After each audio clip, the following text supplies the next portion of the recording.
Vlada Kristina Korona.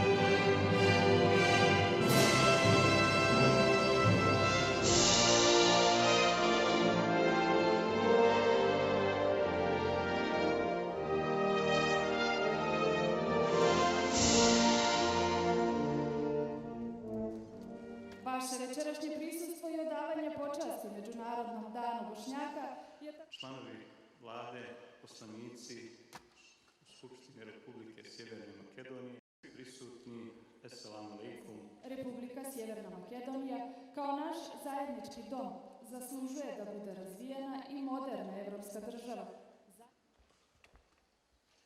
Со нескриено задоволство сакам да истакнам дека ми причинува особена голема чест што во свое име и во име на владата на Република Северна Македонија ја имам можноста да ви го честитам 28 септември, Меѓународниот ден на Бошњаци.